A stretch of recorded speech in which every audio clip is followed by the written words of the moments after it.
Guys, welcome to VETI classes. Today we are going to see our third lecture on operators. Guys, आज मैं आपका operators पे lecture लेने वाला हूँ. So guys, ये हमारा टोकन का ही पार्ट है. तो जो मैंने आपको पिछली लास्ट वीडियो में बताया था कि operators डिफरेंट टाइप्स के होते हैं, तो आज हम उन्हीं को देखेंगे. तो गाइस, सबसे पहले हम देखते हैं कि operators क्या होता है. तो operators are the symbols which take one or more operands or expression and perform arithmetic और logical computation. तो operators जो है स्पेशल टाइप के सिंबल्स होते हैं जो ऑपरेंड्स को लेते हैं या एक्सप्रेशन को लेते हैं और कोई तो भी लॉजिकल या अर्थमेटिक ऑपरेशन को परफॉर्म करते हैं. तो गाइज, अब आपके मन में क्वेश्चन उठा होगा कि ऑपरेंड्स क्या होते हैं. तो ऑपरेंड्स आर दी वेरिएबल्स और expression which are used in conjunction with operators to evaluate the expression. तो ऑपरेंड्स जो होते हैं वो वेरिएबल्स और एक्सप्रेशन होते हैं जो यूज़ होते हैं एक्सप्रेशन को इवेल्युएट करने के लिए विद ऑपरेटर्स, यानी कि ऑपरेटर्स के साथ.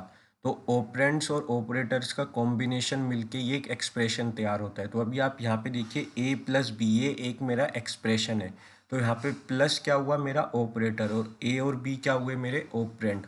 तो गाइज, इसी को हम क्या बोलते हैं, ऑपरेटर्स बोलते हैं. और इस पूरे यानी कि ऑपरेंड और ऑपरेटर को कंबाइन होके जो एक टर्म बना है उसको क्या बोलते हैं, हम एक्सप्रेशन बोलते हैं. तो गाइज, ये प्लस क्या हुआ, मेरा एक स्पेशल सिंबल हुआ, तो इसी को हम क्या बोलेंगे, ऑपरेटर. और ए बी क्या हुआ, मेरा ऑपरेंड. अब इसी की जगह यदि a प्लस बी प्लस सी हुआ तो यहाँ पे मेरे कितने ऑपरेटर हो जाएंगे, टू, क्योंकि टू प्लस है. ठीक है गाइज. और ए बी सी मेरा क्या हो जाएगा, ऑपरेंड हो जाएगा. ठीक है. तो गाइज, अभी आगे चलते हैं and we will see types of operators. So guys, 8 types के ऑपरेटर्स होते हैं सी लैंग्वेज में. Arithmetic operators, relational operators, logical, assignment, increment and decrement, conditional, bitwise and special. तो इन हम 8 टाइप्स के ऑपरेटर्स को अभी हम डिटेल में देखेंगे कि वो क्या होते हैं. तो सबसे पहले हम देखते हैं अर्थमेटिक ऑपरेटर्स. तो गाइज, जैसा कि आप देख सकते हैं, अर्थमेटिक ऑपरेटर्स के नेम से ही पता चलता है कि ये अर्थमेटिक ऑपरेशंस परफॉर्म करेगा. तो गाइज, अर्थमेटिक ऑपरेशंस क्या होते हैं, एडिशन, मल्टीप्लिकेशन, ये सब. और इस ऑपरेटर को अपन बाइनरी ऑपरेटर बोलते हैं क्योंकि इसके लिए 2 ऑपरेंड्स लगते हैं, क्योंकि यहाँ पे अपन को 2 ऑपरेंड्स का यूज़ करना पड़ता है. और वो बोथ ऑपरेंड्स जो होते हैं, इंटीजर यदि हुआ तो उनका रिजल्ट भी इंटीजर आता है, और यदि वो ऑपरेंड्स एक फ्लोटिंग हुआ और एक इंटीजर हुआ तो उनका जो रिजल्ट आता है वो फ्लोटिंग पॉइंट में आता है गाइज. तो अभी मैं इसको आपको समझाता हूँ. तो गाइज, अभी आप ये इमेज में देखिए, मेरे पास ऑपरेटर कौन कौन से, plus, minus, multiplication, divide and modulus. ठीक है गाइस. तो ये मेरे अर्थमेटिक ऑपरेटर्स होते हैं 5. और ये मेरा एक्सप्रेशन है s plus y, s minus y. ठीक है गाइस. तो अभी क्या होगा, प्लस किसके लिए यूज़ होता है, एडिशन के लिए. माइनस किसके लिए यूज़ होता है, सब्ट्रैक्शन के लिए. और मल्टीप्लिकेशन के लिए ये स्टार यूज़ होता है. डिवाइड के लिए ये डिवीज़न के लिए यूज़ होता है. और मॉड्यूलस यूज़ होता है रिमाइंडर वगैरह को निकालने के लिए. तो गाइज, ये आपने मैथमेटिक्स में सीखा होगा. तो यही सब हम यहाँ पे अपनी प्रोग्रामिंग में ये सब ऑपरेटर्स को यूज़ करने वाले हैं. अभी आगे चलते हैं और रिलेशनल ऑपरेटर्स को देखते हैं. तो गाइज, रिलेशनल ऑपरेटर्स क्या होता है, relation operators check the relationship between 2 operands. तो ये रिलेशनल ऑपरेटर्स 2 ऑपरेंड्स के बीच का रिलेशनशिप चेक करते हैं. यदि रिलेशन ट्रू है तो वो 1 रिटर्न करते हैं, और यदि रिलेशन फॉल्स है तो 0 रिटर्न करते हैं. तो रिलेशनल जो ऑपरेटर्स होते हैं वो डिसीजन मेकिंग और लूप के लिए भी यूज़ होते हैं. तो आप यहाँ पे देखिए, ये मेरे 6 टाइप ऑफ रिलेशन है. तो इसको क्या बोलते हैं, लेस देन रिलेशन. और इसको लेस देन और इक्वल टू ऑपरेटर. इसको ग्रेटर देन ऑपरेटर. इसको ग्रेटर देन और इक्वल टू ऑपरेटर. और इसको इक्वल टू, और इसको नॉट इक्वल टू ऑपरेटर. तो अभी आप यहाँ पे एज्यूम कीजिए मेरे पास 2 वैल्यू है, x और y. तो हम इसको कैसे रीड करेंगे, x is less than y. तो यहाँ पे ये 2 ऑपरेटर के बीच का क्या रिलेशन दिखा रहा है कि x छोटा है कि y छोटा है. ठीक है गाइज. तो इसी को हम रिलेशनल ऑपरेटर बोलते हैं. और ये operator x is less than equal to के लिए यूज़ होता है, सेकेंड ऑपरेटर. और third operator x is greater than के लिए यूज़ होता है. Fourth operator x is greater than equal to y है क्या, उसके लिए यूज़ करता है. और x is equal to y. Guys, normally जब हम मैथ्स में इक्वल टू लिखते हैं तो हम सिर्फ एक ही इक्वल टू का साइन यूज़ करते हैं, लेकिन प्रोग्रामिंग में हमें हमेशा याद रखना है, जब आगे हम प्रोग्रामिंग करेंगे तो हम टू इक्वल टू का यूज़ करते हैं. तो क्योंकि यदि मुझे कोई वैल्यू को उसके इक्वल चेक करना है तो 2 इक्वल टू का यूज़ करना पड़ेगा. यदि हम 1 इक्वल टू का यूज़ करते हैं तो प्रोग्रामिंग में उसका मीनिंग ये होता है कि y की जो वैल्यू है उसको x में स्टोर करो। वो आपको आगे जाके समझेगा कि हम एक इक्वल टू का साइन क्यों यूज़ नहीं कर सकते। उसके बाद लास्ट ऑपरेटर है x not equal to y. तो ऐसे मेरे ये 6 टाइप ऑफ ऑपरेटर है। x not equal to y का मतलब कि जब तक x y की जो वैल्यू है उसके इक्वल ना हो जाए। ठीक है गाइज, तो ऐसे ही मेरे रिलेशनल ऑपरेटर है। अभी आगे चलते हैं और असाइनमेंट ऑपरेटर देखते हैं। तो गाइज असाइनमेंट ऑपरेटर क्या होता है? Assignment operator is use to assign value to an variables. ये वेरिएबल्स को वैल्यू असाइन करने के लिए यूज होता है। और these operators are denoted by equal to sign, और ये हमेशा इक्वल टू साइन से ही डिनोट होता है। और असाइनमेंट ऑपरेटर भी बाइनरी ऑपरेटर होता है, क्योंकि यहाँ पे भी टू ऑपरेंड्स के बीच में ऑपरेशन परफॉर्म होता है। और असाइनमेंट ऑपरेटर की हमेशा टू वैल्यूज होती है, एक राइट वैल्यू और एक लेफ्ट वैल्यू। ठीक है गाइज, तो अभी आप यहाँ पे देखिए, ये मेरे कितने ऑपरेटर है? 6 ऑपरेटर है। Equal to, plus equal to, minus equal to, multiplication equal to, divide equal to, modulus equal to. तो गाइज नॉर्मली क्या होता है कि जब मैं सपोज करूँ मेरे पास x की वैल्यू 25 है और y की वैल्यू 14 है, तो यदि मुझे x और y के बीच में एडिशन करना है तो मैं कैसे लिखूंगा? x is equal to x plus y. ठीक है गाइज, ये मेरा नॉर्मल वे में है, जो मैं नॉर्मल वे में लिखता हूँ। लेकिन असाइनमेंट ऑपरेटर में हम इसी चीज़ को x plus is equal to y भी लिख सकते हैं, अपनी कोडिंग को लेस करने के लिए, यानी कि कोडिंग का साइज स्मॉल करने के लिए। तो इसका मतलब भी क्या हुआ? x is equal to x plus y, क्योंकि ये प्लस यहाँ पे आया ना तो वो ऑटोमेटिक ही उसके अंदर इनिशियलाइज हो जाता है। और यहाँ पे x is equal to y, ये मैंने अभी आपको बताया था। इसका मतलब क्या हुआ? Assign y value to x, यानी कि y की वैल्यू x में स्टोर करो। तो इसलिए जो, यदि हम एक इक्वल टू लिखते हैं तो वो असाइनमेंट ऑपरेटर होता है, और यदि हम टू इक्वल टू का साइन लिखते हैं तो उसका मतलब इक्वल टू होता है। और थर्ड ऑपरेटर है x minus equal to y. तो नॉर्मली हम कैसे लिखते हैं? x is equal to x minus y, लेकिन असाइनमेंट ऑपरेटर में x minus equal to y. ऐसे ही मल्टीप्लिकेशन का x multiply equal to y, ऐसे ही डिवीजन का, और ऐसे ही मेरा मॉडुलस का। So guys I hope you understood this assignment. It's very easy, there is nothing too complex. ये बहुत ईजी है, बस आपको ये याद रखना है कि जो हम नॉर्मली लिखते हैं ना, जो भी हम एडिशन या मल्टीप्लिकेशन परफॉर्म करने वाले, तो उसको पहले लिखना है और इक्वल टू का साइन बाद में लिखना है। अभी आगे चलते हैं और कंडीशनल ऑपरेटर देखते हैं। तो गाइज कंडीशनल ऑपरेटर्स हमेशा वन वैल्यू रिटर्न करता है इफ कंडीशन इज ट्रू, और अनदर वैल्यू रिटर्न करता है यदि कंडीशन 4 है। और इन ऑपरेटर को अपन टर्नरी ऑपरेटर बोलते हैं, क्योंकि यहाँ पे अपन को तीन ऑपरेटर्स पे वर्क करना पड़ता है। तो आप कंसिडर कीजिए कि मेरे पास x और y टू वेरिएबल्स है, तो ये मेरा कंडीशनल ऑपरेटर होता है, क्वेश्चन मार्क का साइन और कोलन का साइन। ठीक है गाइज, ये मेरा सिर्फ कंडीशनल ऑपरेटर है। तो इसमें क्या होता है कि यदि x is less than y तो ट्रू आएगा, और यदि नहीं तो फॉल्स आएगा। अभी सपोज करो मेरे को ऐसा प्रोग्राम लिखना है कि जिसमें मुझे लेस देन और ग्रेटर देन नंबर्स चेक करना है, तो उसके लिए मैं यदि इफ एल्स का यूज़ करता हूँ, वो अभी हम आगे देखेंगे अपने डिसीजन मेकिंग सेशन में। तो उसके लिए मुझे क्या है, इफ एल्स का अलग ही यूज़ करना पड़ेगा, और उसकी कोडिंग लाइन इंक्रीज हो जाएगी। तो मैं उसी कोड को लेस साइज में करने के लिए क्या करूँगा? x लेस देन वाई, और यहाँ पे कंडीशनल ऑपरेटर का यूज़ करूँगा, question mark true colon false. यदि x is less than y है तो x को रिटर्न करो, नहीं तो y को रिटर्न करो। ठीक है, तो यहाँ पे इसका मतलब यही है, if x is less than y will return true, otherwise fall. ये मेरा कंडीशनल ऑपरेटर होता है। तो जहाँ पे भी आप क्वेश्चन मार्क और कोलन देखें तो इसका मतलब मैंने वहाँ कंडीशनल ऑपरेटर यूज़ किया है। अभी आगे चलते हैं और इंक्रीमेंट और डिक्रीमेंट ऑपरेटर देखते हैं। तो गाइज ये इंक्रीमेंट और डिक्रीमेंट ऑपरेटर बहुत नेसेसरी है, तो आप इसको ध्यान से समझिएगा। तो गाइज इंक्रीमेंट डिक्रीमेंटर ऑपरेटर जो है टू स्पेशल यूनरी ऑपरेटर्स होते हैं, जिनको इंक्रीमेंट और डिक्रीमेंट ऑपरेटर्स बोलते हैं। तो ये जो ऑपरेटर्स होते हैं इंक्रीमेंट और डिक्रीमेंट करते हैं वेरिएबल की वैल्यू को 1 से। ठीक है, और ये जो इंक्रीमेंट डिक्रीमेंट ऑपरेटर्स होता है ये वेरिएबल्स के साथ भी यूज़ हो सकते हैं, और बेसिकली ये मोस्टली ज़्यादातर वेरिएबल्स के साथ ही यूज़ होता है। जब हम अपना लूपिंग में देखेंगे तो लूपिंग में हम वैल्यू को इंक्रीज़ करने के लिए बार बार इंक्रीमेंट का यूज़ करेंगे। तो गाइज यहाँ पे इंक्रीमेंट, सबसे पहले हम इंक्रीमेंट ऑपरेटर देखते हैं। तो गाइज इंक्रीमेंट ऑपरेटर डिनोट होता है प्लस प्लस साइन से। तो ये इंक्रीमेंट ऑपरेटर भी टू टाइप के होते हैं, प्री इंक्रीमेंट और पोस्ट इंक्रीमेंट। और डिक्रीमेंट ऑपरेटर भी टू टाइप के होते हैं, और वो माइनस माइनस से डिनोट होते हैं। एक होता है प्री डिक्रीमेंट और दूसरा होता है पोस्ट डिक्रीमेंट। तो गाइज प्री और पोस्ट का मतलब यदि आपको पता हो, ये प्रीफिक्स का पार्ट है, तो प्री मतलब बिफोर और पोस्ट मतलब आफ्टर।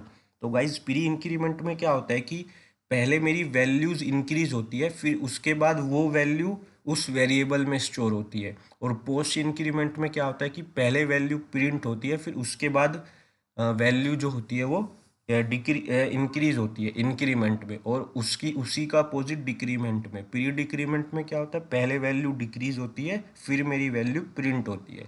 और पोस्ट डिक्रीमेंट में वाइस वर्सा, पहले वैल्यू प्रिंट होती है और फिर डिक्रीज होती है। अभी मैं नेक्स्ट लेक्चर में आपको एक कोडिंग के थ्रू एक्सप्लेन करने वाला हूँ कि ये कैसे वर्क करता है गाइज। तो प्री इंक्रीमेंट में क्या होगा, प्लस प्लस एक्स। तो सपोज करो मेरी एक्स की वैल्यू 4 है, तो क्या होगा कि पहले वो 4 की वैल्यू 5 होगी, फिर उसके बाद वो 5 वैल्यू प्रिंट होगी। लेकिन पोस्ट इंक्रीमेंट में क्या होगा कि पहले वो 4 को प्रिंट करेगा, फिर उसकी वैल्यू को इंक्रीमेंट करेगा, यदि मैं पोस्ट इंक्रीमेंट का यूज़ करता हूँ। और ऐसे ही प्री डिक्रीमेंट में होता है, यदि मेरी एक्स की वैल्यू 4 है तो पहले वो 3 होगी, फिर वो प्रिंट होगी। लेकिन पोस्ट इंक्रीमेंट में वो 4 ही रहेगी, फिर बाद में जाके वो 3 होगी। तो ये मेरे इंक्रीमेंट और डिक्रीमेंट ऑपरेटर होते हैं guys. So I hope you understood this. So अभी हम आगे चलते हैं और लॉजिकल ऑपरेटर्स देखते हैं। सो गाइस लॉजिकल ऑपरेटर्स क्या होते हैं, ये यूज़ होते हैं कंपाउंड रिलेशन एक्सेप्शन एक्सप्रेशन को चेक करने के लिए। ठीक है गाइस, तो लॉजिकल एक्सप्रेशन को हम कंपाउंड रिलेशनल एक्सप्रेशन भी बोल सकते हैं। तो ये जो एक्सप्रेशन होते हैं, टू और मोर रिलेशन एक्सप्रेशन को कंबाइन करने का काम करते हैं। तो गाइज अभी आप देखिए, प्रोग्रामिंग में हमको कई बार ऐसे भी लॉजिक लगाना पड़ता है कि जहाँ पे हमें 2-3 कंडीशंस को एक साथ चेक करना पड़ता है, तो उसके लिए हम लॉजिकल ऑपरेटर्स का यूज़ करते हैं। तो यदि आपने अपने 11th-12th में या इंजीनियरिंग में आपने डीटी डिजिटल टेक्निक सब्जेक्ट पढ़ा होगा, तो उसमें अपन को गेट्स आते हैं, और गेट, एंड गेट, तो उन्हें हम लॉजिकल गेट बोलते हैं। तो यहाँ पे उन्हीं का यूज़ किया है हमने। इसको क्या बोलते हैं, लॉजिकल एंड ऑपरेटर, और इस सिंबल को लॉजिकल और ऑपरेटर, और इसको लॉजिकल नॉट ऑपरेटर। तो गाइज एंड ऑपरेटर में क्या होता है कि यदि दोनों कंडीशन ट्रू है तो ही मेरी जो आउटपुट है उसमें मेरा आउटपुट ट्रू दिखता है। लेकिन और में क्या होता है कि यदि एक कंडीशन भी ट्रू है तो वो जो मेरा आउटपुट है वो ट्रू हो जाता है। और नोट में क्या होता है कि एक भी कंडीशन ट्रू नहीं है। तो आप यहाँ पे कंसिडर कीजिए कि मेरे पास x है और y है, तभी आप फर्स्ट में देखिए, if both x and y are non zero, तो वो ट्रू रिटर्न करेगा, अदरवाइज फोर्स रिटर्न करेगा। यदि मेरी x की वैल्यू भी जीरो है और y की वैल्यू भी जीरो है तो ही वो ट्रू रिटर्न करेगा, अदरवाइज फोर्स रिटर्न करेगा। और ऑपरेटर में क्या होता है कि यदि x एंड y दोनों नॉन जीरो है तो वो फॉल्स रिटर्न करेगा, अदरवाइज ट्रू रिटर्न करेगा। मतलब कि कोई तो भी एक मेरा, या तो x जीरो होना चाहिए या y जीरो होना चाहिए। यदि एक भी जीरो हुआ तो वो ट्रू रिटर्न करेगा, और x इज नॉन जीरो तो वो ट्रू रिटर्न करेगा, अदरवाइज फॉल्स रिटर्न करेगा नॉट ऑपरेटर में। ठीक है, तो x जो है हमेशा नॉन जीरो ही रहना चाहिए, वो ट्रू ही रिटर्न करेगा, अदरवाइज फॉल्स रिटर्न करेगा। तो हमने पीछे भी देखा था, नॉट का यूज़ क्या होता है कि यदि मैं बोलता हूँ कि 2 इज़ नॉट इक्वल टू 4, तो 2 जो है वो 4 के इक्वल नहीं है, तो ये कंडीशन मेरी ट्रू है, तो वो ट्रू रिटर्न करेगा। तो ऐसे मेरे 3 टाइप्स के लॉजिकल ऑपरेटर होते हैं। ये सारे ऑपरेटर्स मैं आपको नेक्स्ट लेक्चर में कोडिंग के थ्रू एक्सप्लेन करने वाला हूँ। अभी हम देखते हैं bitwise operator. So guys bitwise operator क्या होते हैं, डेटा को मैनिपुलेट करते हैं बिट्स लेवल पे। आपको पता है कंप्यूटर पूरा बिट पे काम करता है, बिट मतलब 0 और 1 पे, तो ये वही काम करते हैं। तो यहाँ पे 6 टाइप के बिटवाइज ऑपरेटर होते हैं। पहला है बिटवाइज एंड, ये बिटवाइज और, बिटवाइज नोट, ये टिल्डा का साइन है, इसमें आपको अच्छे से दिख रहा होगा, टिल्डा एक साइन होता है। यदि आप 1 के बाजू वाला की देखेंगे कीबोर्ड में तो उसके ऊपर ये साइन होता है। और उसके बाद बिटवाइज एक्सओर है, ये बिटवाइज लेफ्ट शिफ्ट है, और ये जो है मेरा बिटवाइज राइट शिफ्ट है। ठीक है गाइज, ये बिटवाइज राइट शिफ्ट है। तो ये मेरे बिटवाइज ऑपरेटर होते हैं। तो ये काम क्या करता है, ये मेरे बाइनरी नंबर्स पे यानी कि बिट्स पे काम करता है। यदि मैं एंड का यूज़ करता हूँ तो वो क्या करता है, मेरी बिट्स में एक बिट को ऐड कर देता है। और यदि मैं और का यूज़ करता हूँ तो वो एक बिट को कम कर देता है। और नोट में क्या करता है कि वो चेक करता है कि वो बिट उसके इक्वल है या नहीं है। और एक्सओर में वो एक्सओर का ऑपरेशन परफॉर्म करता है। तो एक्सओर का ऑपरेशन आपने डीटी में पढ़ा होगा, नहीं पढ़ा होगा तो आप गूगल पे थोड़ा इसके बारे में पढ़ सकते हैं एक्सोर क्या होता है, लेकिन मोस्टली बिटवाइज ऑपरेटर हम अपनी प्रोग्रामिंग में बहुत कम यूज़ करते हैं गाइज। तो आप नॉलेज के लिए याद रख सकते हैं कि बिटवाइज ऑपरेटर क्या होते हैं। अभी आगे चलते हैं। लास्ट ऑपरेटर जो है स्पेशल ऑपरेटर है। तो गाइज ये स्पेशल ऑपरेटर क्या क्या है? फर्स्ट है कोमा ऑपरेटर, फिर है साइज ऑफ ऑपरेटर, फिर है पॉइंटर ऑपरेटर और फोर्थ है मेंबल सिलेक्शन ऑपरेटर।